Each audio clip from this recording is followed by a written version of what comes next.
मुक्ताईनगर येथील प्रचार सभेत केंद्रीय राज्यमंत्री रक्षा खडसे भावनिक झाल्या। राजकारणाशी त्यांची पूर्वी काही देणं घेणं नसतानाही परिस्थितीमुळे राजकारणात पाऊल टाकावं लागलं।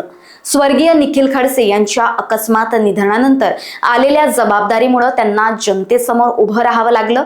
रक्षा खडसे म्हणाल्या, निखिल खडसे गेल्यानंतर लोकांसमोर यावं लागलं, परंतु मतदारांनी दिलेला आशीर्वाद हेच त्यांचे बळ आहे। त्यांच्या भावनिक वक्तव्यामुळे सभेत उपस्थितांनी जोरदार प्रतिसाद दिला।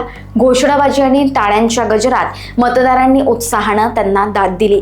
सभेत त्यांच्या प्रामाणिक भावनांचा ठसा उमटला आणि वातावरण पूर्णपणे भावनिक आणि ऊर्जामय बनलं। जनतेशी सुसंवाद साधल्यामुळे प्रचाराची ऊर्जा वाढली। कुठे राजकारणाची काही घेणं देणं नव्हतं।